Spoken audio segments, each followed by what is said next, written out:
Good evening. Haven't made some videos for you for a while, but these are really the last three problems for this year. And I wanted to go over these in detail so that hopefully they make sense here, this last concept really that we're talking about. I tried to sketch the figure here before I started the video. Here is cosine of x over 2 plus 3. Remember, plus 3 shifts it up, and x over 2 stretches it horizontally. And then we're going to rotate this around the x-axis, and then we want to know what the volume is if we consider it from 0 over here to 8. So the volume, remember, is the cross-sectional area. And then here, think of this as the thickness. And we're going to integrate from 0 to 8. Now, the cross-section, each place here turns out to be a circle. But that circle is changing. And the area of a circle, remember, is pi r squared. So in this case, it's going to be from 0 to 8. Pi, but I'm going to put that pi out in front. It's a constant, so I'm going to bring it out in front of the integral sign. And then the radius is the function squared. So if I call this y1, then we're going to take, it would be pi y1 squared. Now, I'm going to give it another name. I'm going to call it f of x, so that our function, our integral here is in standard calculus notation. So this will be f of x squared dx. Again, we have pi from 0 to 8 of f of x squared.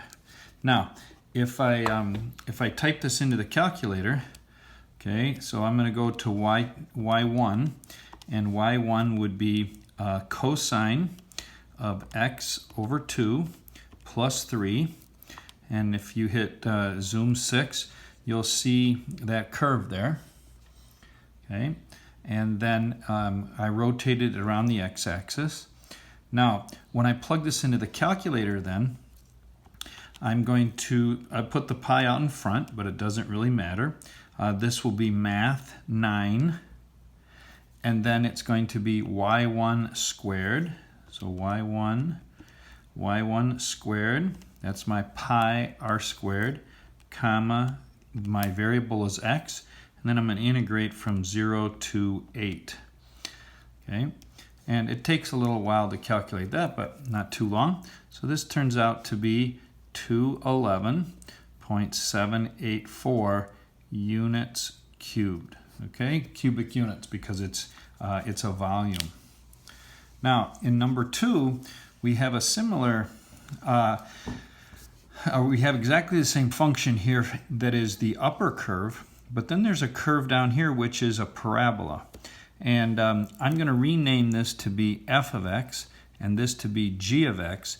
But when I put them into my calculator, I almost always put the upper function as y1, and then the second function I put that in to be y2. And so now when I graph that, okay, you're going to see that curve that we had before, and then we have the parabola here. And I need to know where to integrate from, because notice in the problem here I didn't give an interval for integration. But I want to integrate from this point of intersection over to this point of intersection. Now, it is symmetric with respect to the y-axis. So once I get this point, then I can also get this point. So I'll do second trace, 5, enter, enter, and it looks to me like it's around 3 or 4. So I'm just going to type in 3.5, and then it gives me my answer here, 3.1564. Now notice I'm going to carry an extra digit here, and so I have my limits of integration now. Okay, and the first one is rotating this around the x-axis. So if I do that, this shape is going to be rotated around the x-axis, and when I cut through it, I will not get okay, I'm not going to get a solid disc here. It's going to be a washer. So when I cut through it like this, okay, now this line y equals -2 was for the third part, and I moved that way over here. But if I sketch that other curve, okay, you can see how it's going to come through here like that. And when I slice through it, you can see there is an opening here, but this will be solid and this will be solid. So now I have a washer, and we talked about that last week, that my big radius, I'm going to call that r, and my little radius here, I'm going to call that little r. And the cross-sectional area is pi r squared minus little r squared. Okay? So when I set this up then, I'm going to integrate from -3.1564 to 3.15641. And I have the pi. And then my outer radius is f of x. That's my upper function.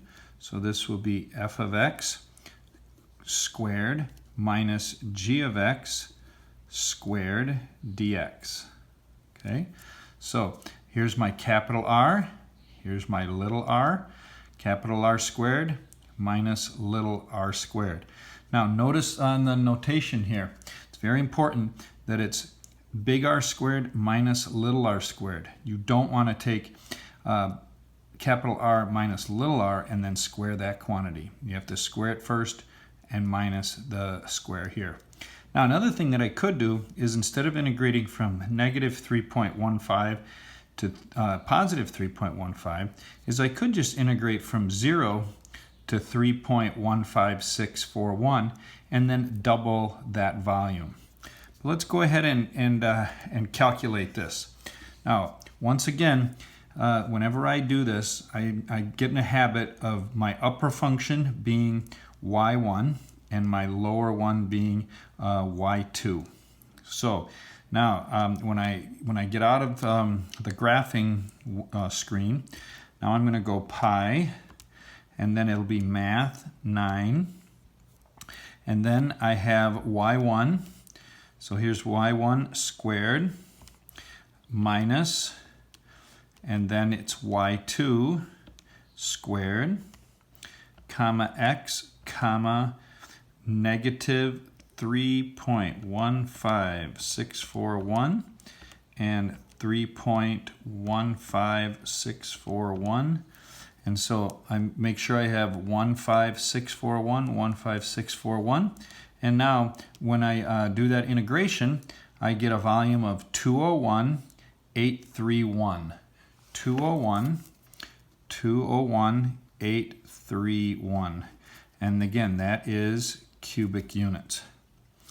Now, for the next one, we're going to take this shape and we're going to rotate it around the line y equals 7. And so when I do that, now my large radius is going to be here, and my little radius is going to be here. Okay? So capital R is going to be y minus g of x. I'm sorry, 7 minus g of x. And little r, okay, little r is going to be 7 minus f of x. Okay? And so I still set up my limits of integration, pi, but then my capital R is 7 minus g of x squared minus 7 minus f of x squared. And then this is big R squared minus little r squared. And then I have the same limits of integration. Okay?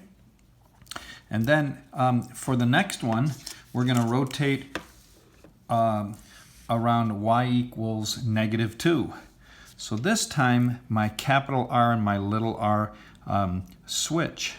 Here is my large radius, Okay, here's my large radius here, and then my smaller radius, little r, is here. So capital R. Now, I want to point out here, I did 7 minus g of x. I could have gone g of x minus 7. It really doesn't matter here because this quantity is squared anyway. Here I think it's easier to see that this is f of x, and so this would be f of x minus negative 2, and little r will be g of x minus negative 2. And so when I integrate this, I will get my capital R, which would be f of x plus 2 squared, and then this is going to be g of x plus 2 squared dx. And now I just have to plug it in to the calculator and get those answers. Okay.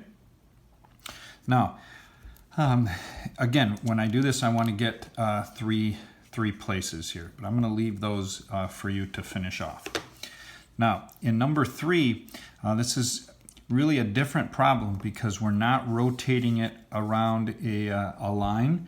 What we're looking at are cross sections perpendicular to the x-axis. Here they are squares, here they're semicircles, and here they are equilateral triangles. Now, I went ahead and found these points of intersection between the parabola and that line, found those points of intersection, and you can see them right here. Notice this shape is not symmetric with respect to the y-axis. And in this problem, when I integrate, my cross sections are going to be the upper minus the lower squared. So if I call this guy f of x and this one g of x, then the length of the side of a square is going to be f of x minus g of x. And so this will be f of x minus g of x squared dx. And then I have my limits of integration, 788 to 4.1512. And notice that there's no pi here because the cross sections are not circles. They're just squares. In this next one, they're semicircles.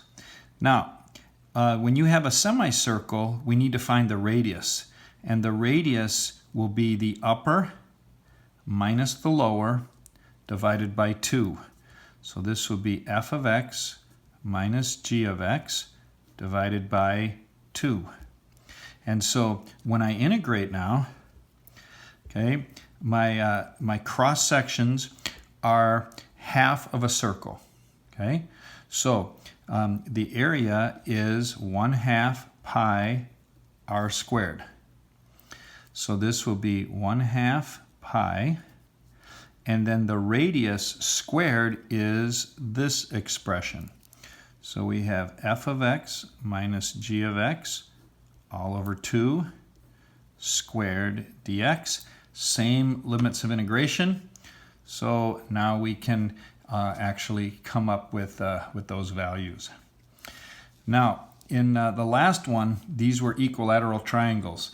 If you remember from class the other day, the cross-sectional area of a triangle is square root of 3 over 4 times s squared.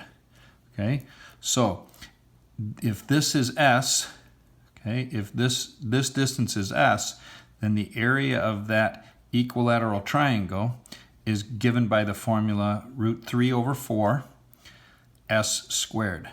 So now when I calculate the area here, it's going to be the same limits of integration. It's going to be root 3 over 4, and then s is upper minus lower. So that's going to be f of x minus g of x squared dx, and then I still have those limits of integration.